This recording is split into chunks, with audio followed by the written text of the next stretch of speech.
오늘은 교회력으로 성령 강림 주일입니다. 오늘 이후부터 이제 성령께서 우리와 함께 하시면서 연말 이제 추수감사절, 성탄절을 향해 쭉 우리 교회력을 가게 되는데, 그 오랜 기간 동안 우리가 이제 성령과 함께 믿음과 신앙의 길을 잘 걸어가는 그런 절기의 시작이 오늘부터 이제 이루어지는 것입니다.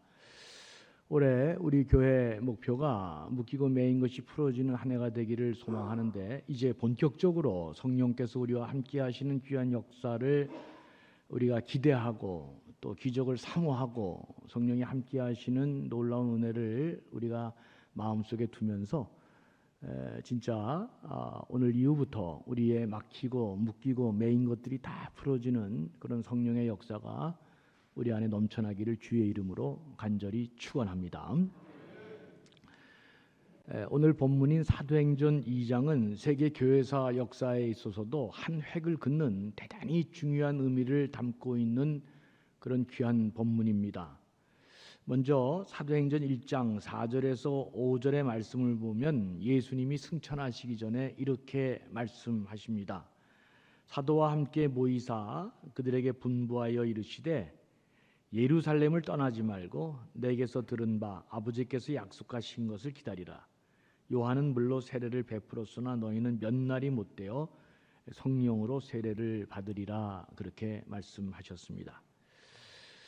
그리고 마침내 사도행전 2장 1절에서 4절을 보면 오순절 날이 이미 이름에 그들이 다 같이 한 곳에 모였더니 호련히 하늘로부터 급하고 강한 바람 같은 소리가 있어 그들이 앉은 온 집에 가득하며 마치 불의 혀처럼 갈라지는 것들이 그들에게 보여 각 사람 위에 하나씩 임하여 있더니 그들이 다 성령의 충만함을 받고 성령이 말하게 하심을 따라 다른 언어들로 말하기 시작하니라. 그렇게 보도하고 있습니다.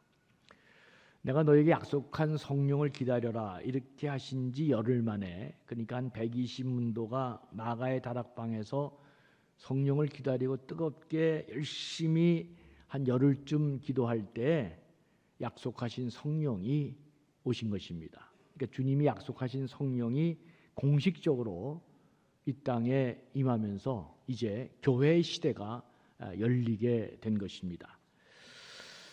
이것은 교회사적으로 영적으로도 굉장한 의미를 지닌 사건인데, 이게 굉장한 사건답게 현상적으로도 전무후무한 아주 놀라운 일들이 일어났음을 우리에게 보여주고 있습니다. 하늘로부터 급하게 강한 바람 같은 소리가 그들이 모인 집에 가득했다. 그리고 불에 혀처럼 갈라지는 것 같이 120명 성도들이 열심히 기도하는 각 사람 위에 하나씩 머물러 있었다. 그렇게 그 장엄한 순간을 보도해주고 있습니다. 다시 말하면 120명 성도들이 이제 성령을 사모하면서 기도하고 있는데, 이게 이제 하늘에서 큰 소리가 나고 각 사람의 머리에 불같이 너울너울하는 것들이 성령이 각 사람에게 막 임하는 그런 놀라운 장면이 이제 눈에 보여진 것입니다. 좀 굉장한 광경이 아닐 수 없죠. 그래서 또 학자들이 많이 연구했어요. 이게 성령이 임하시면 이렇게 불의 혀같이 내려야 되고 뭐 소리가 나고 막 이래, 뭐 아니다, 그건 그때로 끝났다, 여러 가지 논쟁도 많이 있지만 중요한 것은 어떻든 이날 사건은 전무후무한, 다시는 이런 일이 일어나지 않는 유일무이한 사건으로 제가 봤을 때 보여집니다. 그러니까 이날 굉장한 역사가 일어났던 것들을 상징적으로 보여주는 그런 본문인데, 꼭 이렇게는 아니더라도 여러분, 우리가 특별히 한국 역사의 평양 대부흥 운동을 보거나 제 개인적인 성령 체험을 할 때도 그렇고, 뜨겁고 놀라운 역사가 꼭 이렇게 불의 혀같이 내리지 않고 강한 소리가 안 나더라도 이런 귀한 역사들은 오늘도 계속될 수 있다. 그러나 이런 현상은, 사도행전 2장에 나오는 이런 현상은 참 독특하고 유일무이한 현상이다. 그렇게 이해할 수 있겠습니다. 그리고 거기에 모인 사람들이 성령 충만함을 받았다. 성령 충만함을 받은 사람들이 모두 예외 없이 뭘 했다? 방언을 했다고 오늘 성경이 말씀하고 있습니다. 방언은 크게 두 가지로 말할 수 있는데, 우리가 여러분들 다 익숙히 알고 있는 개인 영성으로서 하는 방언입니다. 뜨겁게 하나님과 기도하고 교제하는 중에 자기도 모르게 나오는 이 놀라운 방언의 역사, 자신이 무슨 기도를 하는지도 잘 모르죠. 그냥 이 방언하는 사람도 모르지만 하나님 주시는 신비한 은총 가운데 자기가 방언하는 그런 이런 역사가 일어날 수 있습니다. 오늘 내 천기가 아니라 내 비밀을 하나 얘기하면, 여러분 제가 방언을 하는 목사일까요? 아닌 목사일까요? 알 리가 없죠. 제가 이제 이민교회를 할 때 너무나 힘든 일들이 많아서 새벽 예배가 끝나면 기도를 진짜 많이 했습니다. 방법이 없으니까. 그런데 진짜 기도를 뜨겁게 하고 하나님께 간절히 울면서 기도하는데, 그러니까 집사람은 새벽 예배 끝나면 집에 가고 저 혼자 기도하는데 어느 날 갑자기 이 방언이 제 입에서 터지더라고요. 저도 깜짝 놀랐고 놀라웠는데, 더 놀라운 것은 그렇게 기도하고 끝내고 이제 집에 가는데 아침 10시더라고요. 이런 일들이 한 일주일간 반복된 것들을 제가 경험하고 느꼈습니다. 참 놀랐고, 그때 제가 이민교회 하면서도 기쁨과 환희가 있었습니다. 하나님이 함께해 주시는구나, 영으로 역사해 주시는구나. 그리고 그 말로만 듣던 방언으로 기도할 때 시간이 그렇게 빨리 갔는 줄도 모르고 집에 돌아가는 시간에 딱 보니까 한 10시 10분 뭐 이렇게 돼 있더라고요. 참 놀랍다 하는 것들을 제가 경험했습니다. 근데 한 교회 목사로서 이 방언보다 더 중요한 게 말씀을 올바르게 선포하고 진리를 제대로 전달하는 게 중요해서, 저는 뭐 책 보는 걸 좋아하는 사람이라 계속 또 그쪽으로 제가 이렇게 가니까 점점 그 방언의 은사들이 저에게는 자꾸 사라지는 것 같은 느낌도 받고, 그래도 지금 여러분 제가 기도회를 하고 인도하면은 뭐 지금 이제 나이가 자꾸 먹어가서 힘이 딸리는데, 저는 아주 뜨거운 영의 역사가 지금도 제 안에서 있다는 것을 제가 많이 느낍니다. 이런 개인적인 영성의 방언, 누구든지 우리 교회 가운데 또 그런 분들도 많이 있을 거라 생각합니다. 또 하나의 방언은 오늘 오순절 성령 강림 사건에 임한 방언인데, 이 방언은 우리가 개인적으로 하는 이런 방언과는 달리 오늘 본문에 보니까 독특하게 외국어로 방언하는 그런 방언입니다. 그러니까 매우 놀라운 일이죠. 그래서 개인이 하는 방언을 오늘 본문에 적용시키는 것은 대단히 이거는 맞지 않고 어려운 일입니다. 120명 성도들이 방언한 이 사람들은 대부분 다 갈릴리 사람이잖아요. 다 촌 사람들입니다. 배움이 없는 사람들이다. 그런데 이 사람들이 갑자기 각각 다른 나라 말로 외국어를 유창하게 이렇게 하면서 하나님이 행하신 그 놀라운 일들, 그 복음의 능력을 사람들에게 이렇게 전하니까 이게 진짜 기절할 노릇 아니겠어요? 근데 그때 예루살렘에 왜 그렇게 많은 외국인 나라에서 온 사람들이 많았느냐? 다 아시죠? 경건한 유대인들은 1년에 3번 큰 절기를 맞으면 반드시 그가 어디에 있든 어느 나라에 있든 성전에 올라와 하나님께 예배하고 배웁도록 율례와 법도가 그렇게 되어 있기 때문에 굉장한 인파가 예루살렘에 지금 모여 있었는데, 오순절날 이 놀라운 역사가 일어난 것입니다. 얼마나 이게 놀라운 일인지, 이게 얼마나 사람들에게 깊이 각인되어 있는 사건이었는지 자기 나라 말로 알아듣고, 그러니까 이게 지금 사도 120문도들이 성령에 충만해서 외국어로 얘기를 하는데 각각 자기 나라에서 온 사람들이 자기 나라 말로 이 복음을 알아듣게 된 것입니다. 너무나 놀라우니까 성경에서 그 기록을 지금 우리에게 보도해 주고 있는데, 사도행전 2장 9절에서 11절을 보니까 제가 그냥 나라만 소개하려고 그럽니다. 바데인, 메데인, 엘라민, 메소포타미아, 유대, 가바도기아, 본도, 아시아, 또 그리고 부르기아, 밤빌리아, 애굽, 리비아, 로마, 그리고 11절 가면 그레데인, 아라비아인. 그러니까 온 전쟁에서 온 사람들이 놀랍게도 자기 나라 언어로 이 지금 성령 충만한 사람들이 말하는 것을 알아들어서 너무 충격적인 이 사건을, 이 놀라운 사건을 기록에 지금 남겨놓은 것입니다. 이게 얼마나 충격적인 사건이었는지, 도무지 이해할 수 없는 일이 벌어진 것을 보고 사람들이 다 놀라면서 당황했다는 것입니다. 그래서 어떤 사람들은 또 꼭 이렇게 얘기하는 사람 있죠. 저것들이 술에 취해가지고, 새술에 취해가지고 저렇게 헛소리하고 있다, 그렇게 얘기했습니다. 나는 술에 취해가지고 외국어를 할 수 있으면 오늘도 내가 술 좀 먹겠습니다, 여러분. 아니, 내가 영어든 어디 독일어든 다른 나라 말을 못하는데 술 먹으면 이렇게 할 수 있다? 아이고, 진짜 말이 되는 얘기를 해야죠. 근데 또 이걸 또 말이 안 되는데 또 이런 얘기만 또 골라서 또 듣는 사람이 또 있죠, 여러분 거. 그 당시에도 이 놀라운 현상을 이해 안 되면 가만히 있으면 좋은데 저것들이 새술에 취했다. 그러나 그것은 새술에 취한 게 아닌 게 분명하죠. 안 되는 외국어가 술 먹었다고 된다, 이게 말도 안 되는 얘기잖아요. 그래서 이제 학자들 간에는 또 뭐 이 현상들, 뭐 불같이 뭐 이렇게 갈라지고 뭐 하늘에서 놀라운 뭐 소리가 나고 또 뭐 이런 현상들을 또 연구하는 사람이 있는데, 저는 이런저런 현상보다 더 중요한 것은 오순절 성령 강림이 갖고 있는 아주 중요한 우리 신앙적인 함의가 무엇인지를 아는 게 대단히 중요하다. 그 이야기를 잠깐 여러분들에게 하려고 합니다. 여러분, 예수님은 일찍이 내가 가면 너희들에게 새로운 보혜사를 보내주시겠다, 그렇게 말씀하셨죠. 그래서 마침내 성령님이 오셨습니다. 그러면 성령님이 하시는 가장 중요한 일이 뭐냐? 가장 중요한 일은 예수를 나의 구주로 고백하고 믿게 하는 일이고, 그 예수를 전하게 하는 일입니다. 여러분 모두가 다 지금 어떻게 여러분들이 예수를 믿는 하나님의 자녀가 됐습니까? 이것은 2000년 전에 예수님이 이 땅에 역사적으로 오셔서 십자가에 달려 죽은 일 때문에 그렇습니다. 이걸 히스토리컬 이벤트라 그러죠. 역사적인 사건이라고 얘기합니다.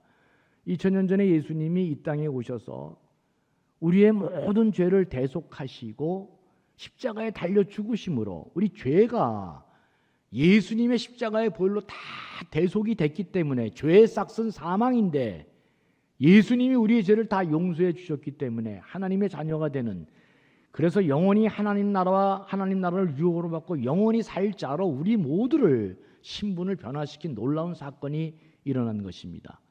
그런데 어떤 분이 그렇게 얘기하더라고요. 아니 2000년 전에 그런 일이 일어났으면 그런 일이 일어났다고 뭐 그건 알겠는데 2000년이 지난 지금 오늘날 그 사람이 죽은 게 나하고 무슨 상관이 있다고 내 죄를 다 용서해 주고 내가 영원한 생명을 얻게 됩니까? 이거 말도 안 되는 소리 아닙니까? 말이 안 되는 소리죠. 근데 이 말이 안 되는 소리를 성경이 뭐라고 얘기하냐면, 2000년 전에 예수님이 그렇게 십자가에 달려 돌아가시고 우리를 위해 죽으셨는데, 그 역사적인 사건이 오늘날 우리들에게 똑같은 역사적 사건으로 예수님이 나타나서 십자가에 달려 죽는 게 아니라 우리로 하여금 성령께서 페이스 이벤트, 신앙의 사건을 일으켜서 그 역사적인 사건이 오늘 우리들에게도 동일한 사건으로 우리로 하여금 신앙의 사건을 일으켜서 그 예수 그리스도의 십자가의 죽음이, 이 예수 그리스도의 죽음이 내 죄를 대속하시고 나를 위해서 죽었다고 하는 놀라운 신앙의 사건을 누가 일으키느냐? 성령이 일으키셔서 오늘 여러분들이 바로 이 놀라운 성령의 역사 가운데 예수 그리스도를 믿는 하나님의 자녀가 되었고, 그리고 영원한 생명을 유업으로 받을 자가 되었다고 성경은 말씀하고 있는 것입니다. 그래서 특별히 요한복음은 여러분들이 예수 그리스도를 믿은 게 부모님 때문에, 친구 때문에, 이웃 때문이 아니고 혈통과 사람으로 난 게 아니고 누구 때문에? 하나님께서 친히 여러분들을 그렇게 예수님, 하나님 자녀 되도록 만들어 주셨다 말씀해 주고 있는 것입니다. 그러니까 가장 중요한 성령의 역사는 우선적으로 예수를 나의 구주로 고백하고 예수를 믿게 하고, 또 가장 중요한 일, 예수를 전하는 일을 성령이 먼저 가장 역사하신다. 그래서 사도행전 1장 8절에서 예수님이 이렇게 말씀하셨습니다. 성령이 너희에게 임하시면 너희가 권능을 받고 예루살렘과 온 유다와 사마리아 땅끝까지 이르러 내 증인이 되리라. 그래서 성령이 임하실 때 외국어 방언이 터지기 시작하면서 주님이 말씀하신 그대로 예루살렘과 온 유다 사마리아 땅끝까지로 내 증인이 되는 놀라운 역사가 누구를 통해서? 성령이 함께 하심으로 그 일이 실현되고 있다는 아주 단적인 상징적인 사건을 지금 사도행전 2장이 우리에게 보여주고 있는 것입니다. 큰 절기를 지키기 위해서 세계 각처에서 모인 사람들이 자기 나라 말로 복음을 들었다고 하는 것은 성령이 무엇보다도 무슨 영이냐? 전도와 선교의 영이라고 하는 것을 가장 분명하게 우리에게 보여주신 것입니다. 예수 그리스도를 내 주로 고백하는 것, 성령이 우리 가운데 역사하면 반드시 그는 하나님의 자녀가 되는 놀라운 은혜를 잊게 되는 것이고, 예수 그리스도를 주라고 하는 것은 성령의 도움 없이는 불가능하다. 그래서 예수 믿는 사람들은 다 성령의 역사함이 있다는 사실을 우리는 성경을 통해서 깨닫게 됩니다. 그러므로 오순절 성령 강림 사건에서 우리가 놓치지 말아야 될 것은 성령이 무엇보다도 선교의 영으로 역사하니까 천하의 모든 사람들이 반드시 복음을 듣고 하나님이 주시는 복을 받아야 된다 하는 사실을 우리는 다시금 깨닫게 됩니다. 예수 믿고 구원받아 그 안에서 하나님이 주시는 복을 다 누구든지 누리고, 그리고 한 사람도 빠짐없이 누구에게나 차별 없이 전달되어야 하는 것, 이게 성령이 바로 우리 가운데 역사하는 일이라는 것, 이 중요한 메시지를 우리가 잊지 말아야 될 것입니다. 성령 강림 때 사람들은 성령 충만한 사람들이 전하는 복음을 자기가 사용하는 언어로 들을 수 있었다 그랬습니다. 갈릴리 사람들이, 이 촌 사람들이 여러 나라 말을 하면서 그곳에 모여든 사람들과 소통하는 것을 보면서 사람들이 깜짝 놀랍니다. 그러니까 성령이 역사하면 가장 중요한 신학적인 의미로 소통의 역사가 시작되는구나 하는 것들을 깨닫게 되는 것입니다.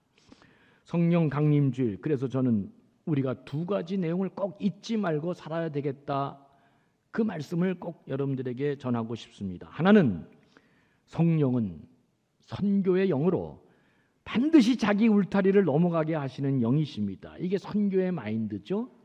선교 마인드가 다른 것이 아니라 내가 먼저 복을 받아서 이 복이 다른 사람에게 가게 하는 것, 이게 선교 마인드입니다. 그래서 예수 그리스도를 믿고 성령이 역사하는 사람은 반드시 자기를 넘어가게 돼 있습니다. 누군가에게, 어떤 사람에게, 어떤 나라든지 간에 긍휼함과 자비하심으로 이 복을 다른 사람에게 유통하고 싶어하는 그 영의 역사가 우리 그리스도인들에겐 다 있다는 것입니다. 또 하나는 성령은 소통의 영이시다. 성령이 임하시면 전혀 통하지 않은 불통의 역사가 소통의 역사로 바뀌는 것입니다. 성령이 우리를 하나 되게 만들기 때문에 그런 것입니다. 여러분, 예수님이 우리에게 가르쳐 주신 기도문이 두 개가 있습니다. 성경 안에는 그 유명한 마태복음 산상수훈에 나오는 주님이 가르쳐 주신 주기도문입니다. 주기도문이 하늘에 계신 우리 아버지여 이름이 거룩히 여기심을 받으시오. 다 그러면 아시죠? 그게 예수님의 산상수훈에 기록되어 있고, 또 하나 유명한 예수님의 기도문이 바로 요한복음 17장에 예수님이 십자가에 달리시기 전에 마지막 아버지께 기도하는 대제사장적 기도가 있습니다. 요한복음 17장 전체에 그 기도문이 실려 있습니다. 그 중에 아주 중요한 내용이 무엇이냐면 예수님이 하나 되게 해달라고 기도하는 내용인데 21절을 한번 보시죠. 거기 보면 이렇게 되어 있습니다. 아버지여, 아버지께서 내 안에, 내가 아버지 안에 있는 것 같이, 그러니까 삼위일체 하나님이 여기에 다 드러나고 있죠. 아버지께서 내 안에, 내가 아버지 안에 있는 것 같이 그들도 다 하나가 되어 우리 안에 있게 하사 세상으로 아버지께서 나를 보내신 것을 믿게 하옵소서. 우리가 하나님 안에 하나 되어 있는 것, 이게 바로 신앙생활이다. 하나가 되어서 우리가 같이 신앙의 길을 가면 어떤 일이 벌어진다? 세상으로 아버지께서 나를 보내신 것을 믿게 되는 역사가 일어난다. 이게 선교죠. 그러니까 우리가 긴밀하게 하나가 되어서 하나님 안에 있게 되면 그때 세상이 우리를 보고 예수님이 어떤 분인지를 알게 된다. 저절로 선교의 역사가 시작된다. 그렇게 말씀하고 있습니다. 22절 한 구절 더 보면 내게 주신 영광을 내가 그들에게 주었사오니 이는 우리가 하나 된 것 같이 그들도 하나 되게 하려 함이니라 그랬습니다. 예수님이 마지막 십자가를 지기 전에 제자들을 위해서 기도하고 그들의 안위를 위해서 기도하고 또 하나 이 하나 되게 해달라고 하는 교회는, 그러니까 교회는 교회가 교회되고 교회가 회복되고 능력 있게 되는 것은 반드시 우리가 성령의 역사 가운데 하나 되는 일이 일어날 때 이 일이 가능하다. 그래서 주님은 남겨놓은 제자들이 앞으로 일으킬 교회를 향해 하나 되도록 그렇게 강조하고 그 하나된 마음으로 선교 마인드, 선교적 삶을 교회가 앞장서서 살아내는 것, 이것이 바로 교회를 세우는 아주 중요한 일이다 하는 것을 기도로 보여주시게 된 것입니다. 성령은 이처럼 소통의 영이라는 말, 이런 생각을 여러분 지금부터 꼭 하고 계셔야 됩니다. 소통이 잘 되면, 난 이런 생각 많이 합니다. 부부가 두 사람이 소통이 되면 세상에 못할 일이 없고 세상 다 뒤집어 놓을 수 있습니다. 아멘을 안 하시네. 그냥 평생 소통 안 하고 살기로 했어요. 지금도 잘하시지만 아내와 남편이 뜨겁게 소통하고 연결이 잘 되면 어떤 일이 벌어진다? 이건 굉장한 일이 벌어집니다. 제가 이민교회에 있을 때 아이가 어린 그 엘레먼터리 스쿨 초등학교죠. 그 어린 여자애가 자기 아버지가 사업이 이제 그 사업장이 잘못돼서 이제 실직을 하게 됐는데, 아이고 그 어린 아이가 내가 가끔 그런 감동적인 기도가 참 좋더라고요. 아버지를 위해서 어린애가 기도하는데, 하나님 우리 아빠 좋은 직장 갖게 해주세요. 아빠가 직장을 찾는데 직장이 자꾸 안 돼요. 우리 아빠 좋은 일을 할 수 있도록 하나님 도와주세요. 그걸 누가 들었어요? 아침에 나가는 아빠가 그 기도를 들었습니다. 아빠가 어떻게 됐을까? 그냥 그 뜨거운 마음에 감동이 돼서 주체할 줄 모르죠. 여러분, 부부가 하나 되는 거 아니라 또 가족이 하나 되면요, 이건 뭐 진짜 그건 무슨 돈이 있고 없고 지위가 그 관계 없습니다. 이건 진짜 굉장한 일이 벌어지는 것입니다. 교회에서도 이렇게 보면은요, 부부 관계가 원만한 사람들은 모든 게 힘이 있고 능력이 있고 행복하고 일을 잘합니다. 아멘이 오늘 전혀 안 나오네. 큰일 났네요. 제가 오늘 성령의 역사가 없는 가운데 큰일 났네. 주여 도와주시옵소서. 대개 보면요, 부부가 건강하고 안정되면 돈이 있고 없고 무슨 뭐 사회에서 대단한 일 그런 거 한 게 없습니다. 부부가 딱 소통이 돼서 서로를 위하고 아름다우면 굉장한 안정감이 있고 일이 잘 돼. 거기다 가족까지 달라붙는다? 여러분, 이건 진짜 보통 일이 아닙니다. 성령이 역사하면요, 뭐부터? 부부관계부터 해결되는 것입니다. 여러분, 에베소서 5장의 부부 자녀에 관한 이야기가 성령이 함께하는 그 컨텍스트 안에 나오고 있다는 사실을 꼭 기억해야 됩니다. 성령이 역사하면 부부관계가 다 아름답게 소통이 되고 아름다운 역사가 일어나게 될 줄로 믿습니다. 이게 맥히고 묶인 것 풀어지는 첫 번째 일입니다. 성령이 역사하면 가족이 회복되어지는 것이고요. 성령이 역사하면 교회가, 그러니 여러분, 우리 안에 있는 모든 교우들이 성령 안에서 소통되고 하나 되어지면 세상을 바꾸는 것입니다. 이건 뭐 진짜 굉장한 일이 벌어지는 것입니다. 그런데 교회 안에서 분쟁이 일어난다. 왜 그러죠? 소통이 안 되기 때문에 분쟁이 일어나는 거죠. 왜 그럼 소통이 안 될까? 성령의 역사가 없기 때문에 그렇습니다. 분명한 거 하나 있습니다. 싸우는 교회는 도저히 전도와 선교가 불가능합니다. 왜 그럴까? 성령이 떠나 있기 때문에 그렇습니다. 아니, 어떻게 교회 안에서 성령이 떠나 있어? 여러분, 교회는 영적인 곳이기 때문에 영의 역사가 성령만 있는 게 아니라 악령의 역사도 있다는 생각을 꼭 기억해야 됩니다. 베드로가 그렇게 주는 그리스도시요 살아계신 하나님의 아들이라고 고백할 때, 바요나 시몬아, 네가 그것을 알게 된 것은 하늘이 더라, 성령의 역사가 있죠. 그런데 십자가에 달려 돌아가신 예수 절대로 그럴 수 없다고 자기 생각하고 자기 일을 할 때 예수님이 뭐라 그랬습니까? 사탄아, 내 뒤로 물러가라. 네가 하나님의 일을 생각하지 않고 네 개인의, 네 이득과 네 자신의 일을 생각하는도다.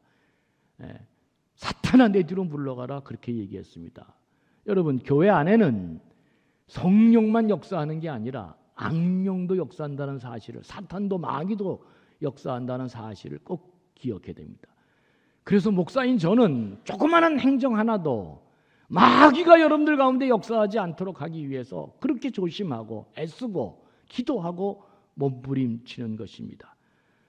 성령이 역사하지 않으면 불통이 우리 가운데 역사하면서 악령들이 역사나 교회를 하나 되지 못하게 하고 우리를 다 찢어버리고 마는 것입니다. 사랑하는 교회 여러분, 성령의 하나됨을 애써 지키는 그런 교회 되고, 우리가 다 이런 사실들을 알면서 악령에 의해서 사용되어지는 그런 불행한 사람이 아니라 성령의 역사 가운데 언제나 하나 되어지고 소통되어지는 좋은 복 있는 교인 되도록 우리가 성령을 사모해야 될 것입니다. 오순절 성령 강림 사건은 도무지 통할 수 없는 사람들이 소통하게 됐다. 성령의 역사 때문에. 그러므로 우리도 성령, 어떻게든지 간에 성령이 충만히 임해야 하나님이 원하는 교회가 될 수 있고, 또 하나님이 원하시는 전도와 선교의 사명도 잘 감당할 수 있고, 또 그리스도의 권세와 능력이 우리 가운데 충만히 임하는 교회가 될 것이다. 예루살렘 교회의 그 놀라운 능력의 비결은 바로 이와 같이 성령의 역사에 있었다.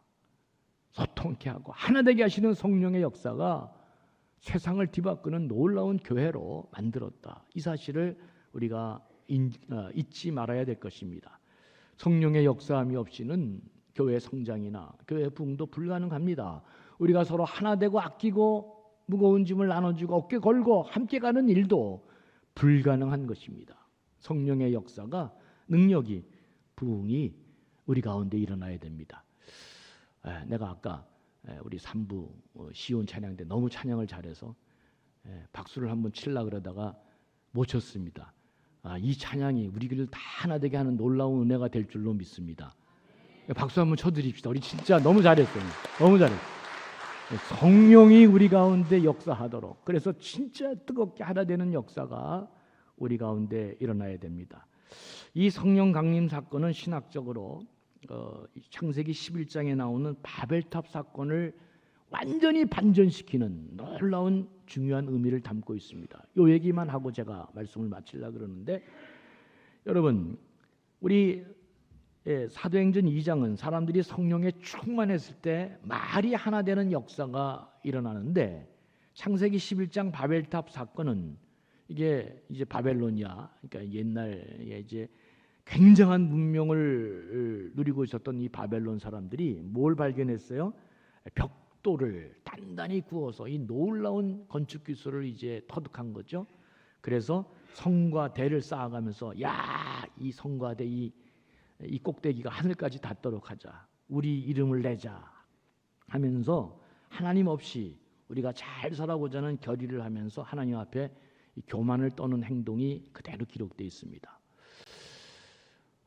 내가 능력이 이렇게 출중한데, 내가 돈을 이렇게 많이 갖고 있는데, 내가 사회적으로 이런 높은 지위에 있으니까 하나님 없이 내가 이렇게 잘 살아갈 수 있다, 걱정 없다. 이럴 때 여러분, 하나님이 하시는 일이 무엇일까? 그 탑을 무너뜨린 것도 아니고 그들의 힘을 빼놓는 것도 아니고 딱 한 가지, 언어를 혼잡게 하셨다. 창세기 11장 7절은 그렇게 말씀하고 있습니다. 그들의 언어를 혼잡하게 하여 그들이 서로 알아듣지 못하게 했다. 하나님 없이 살려고 하는 사람들에게 받았던, 하나님 없이 살려고 하는 사람들이 받았던 심판의 핵심 내용이 뭡니까? 언어를 혼잡하게 한 것입니다. 무슨 말입니까? 부부부터 시작해서 가족까지 모든 사람이 하나 되지 못하게 만드는 것입니다. 서로 말해도 믿지도 않고 알아듣지도 못합니다. 왜? 하나님이 언어를 흩으셔서 하나 되지 못하게 한 것입니다. 여러분, 부부가 하나 되지 못하면 그러면 모든 게 다 끝난 것입니다. 그런 사람이 교회에 권사가 되고 장로가 되고 그런 사람 가운데서 목사가 된다? 이게 불가능합니다. 불가능해. 예? 불가능합니다, 여러분. 왜? 하나님이 심판하시면 전혀 하나 되지 못하게 만들고, 더 강하게 하나님이 심판하시면 깨어지는 역사가 일어나는 것입니다. 저는 그래서 목사님마다 목회 철학은 다르지만 저는 그런 일이 한 번도 제 안에도 없고 앞으로도 없을 거라 생각하죠. 내가 만약에 교회를 관두는 일이 있어서 교회가 누가 나를 따라 나온다, 전 절대로 용서 안 합니다. 따라 나오지 말고 당신 교회 잘 지키라. 하나님이 전 세계를 위해서 하나 되게 하고 교회를 만들었는데 그걸 깬다. 여러분, 그렇게 가시는 분은 내가 진짜 이건 제 개인적인 고백입니다. 하나님 앞에 가면 진짜 엄청난 심판을 받을 것입니다. 용서가 안 될 것이다. 그런 생각이 들어집니다. 하나님이 어떻게든지 하나 만들어서 전 세계 사람들에게 복을 주고 구원하고 그 일을 이룰 교회를 임의대로 마음대로 깬다?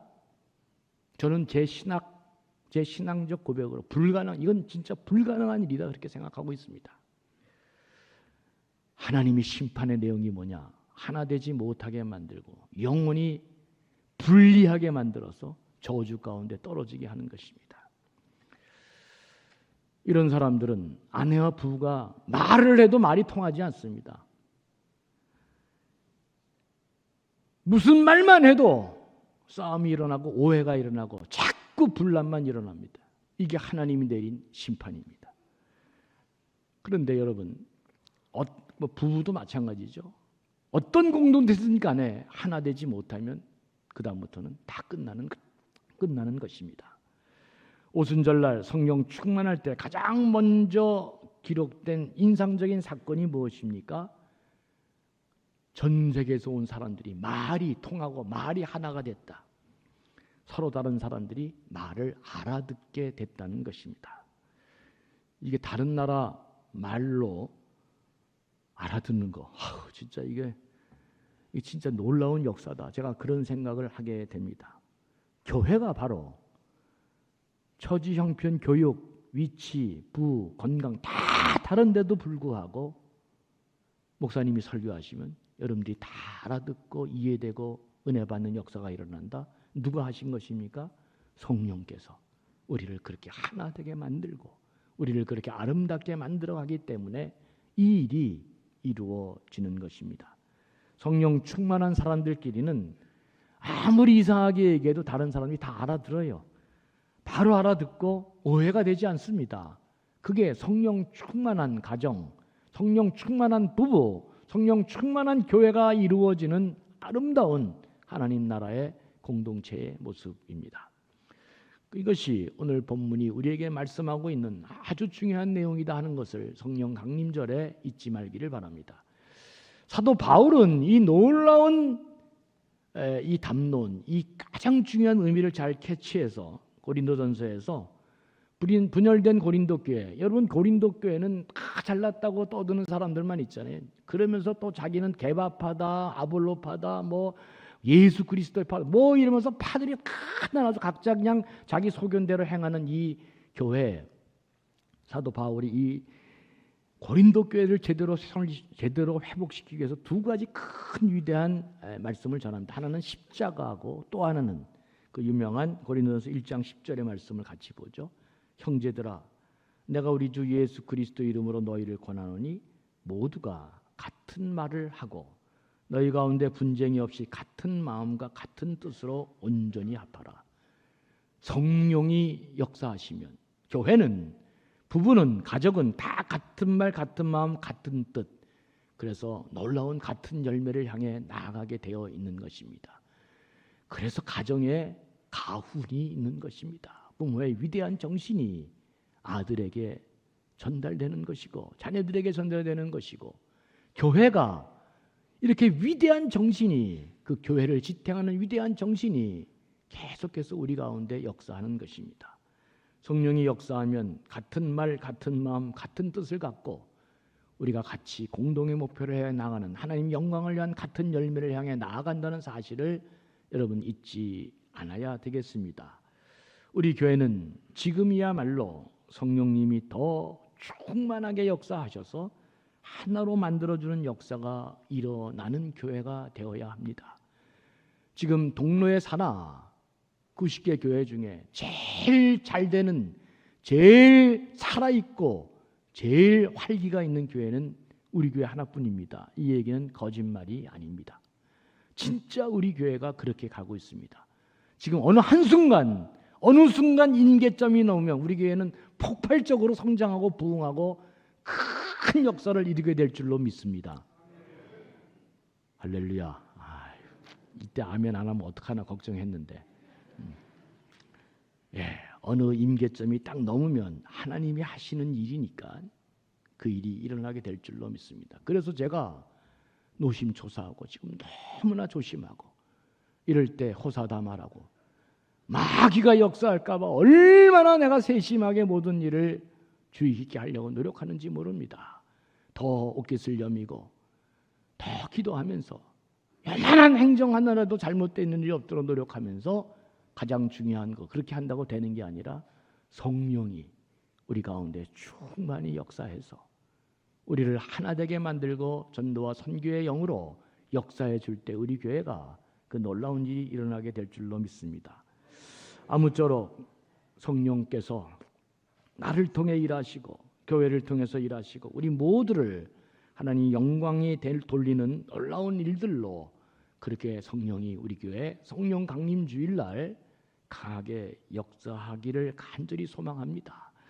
그래서 우리 모두가 성령 충만한 가운데 개인적으로도 묶이고 매인 것들이 풀어지고 어려운 여러분들의 마지막 고비들 다치고 갇히고 더 이상 돌파가 안 되는 그런 일도 뜨겁게 간절히 기도하면서 성령의 놀라운 기적의 역사가 일어나고 그리고 하나님이 원하시는 큰 일도 바로 우리 가운데 일어나는 그런 축복의 역사가 반드시 우리 안에 일어나도록 여러분 뜨겁게 성령을 사모하시면서 이제 연말까지 성령이 함께하는 귀한 역사 가운데 올해 우리 모든 목표 묶이고 매인 것들이 풀어지는 귀한 역사가 우리 가운데 일어나게 해달라고 간구하면서 그 믿음의 신앙의 길을 잘 걸어가면서 기적을 경험하는 존귀한 백성들 다 되시기를 주의 이름으로 간절히 축원합니다. 긍휼이 풍성하신 아버지 하나님, 2000년 전에 강림하셔서 교회 시대를 열었던 것처럼 그 교회 안에 지금 이 감전교회 안에도 그 성령께서 우리 공동체 안에 임하셔서 우리 교회를 뜨겁게 해주시고 우리 생각을 바꾸어 주시고 불통의 삶에서 소통의 삶으로 그래서 우리를 넘어가고 마침내 우리 울타리를 넘어 더 나은 세계로 더 누군가에게 더 귀한 것으로 우리의 신앙이 퍼져나가는 전도와 선교의 역사가 이루어지는 복된 능력의 교회 되게 해 주시옵소서. 이 성령 강림 주일에 간절히 하나님께 간구하옵나니 부디 우리 개인적인 모든 삶에 묶이고 매인 것들 다치고 가로막힌 모든 것들을 하나님께서 열어주셔서 부디 성령의 뜨거운 그 기적의 역사, 은혜의 역사를 경험하면서 그 믿음의 길을 잘 걸어가고 우리 모두 서로 어깨를 걸고 격려하고 사랑하고 아끼면서 이 귀한 공동체 성령의 충만한 공동체 되도록 하나님께서 은혜 위에 은혜를 더해 주시옵소서. 감사하며 예수님의 이름으로 간절히 축복하며 기도하옵나이다. 아멘.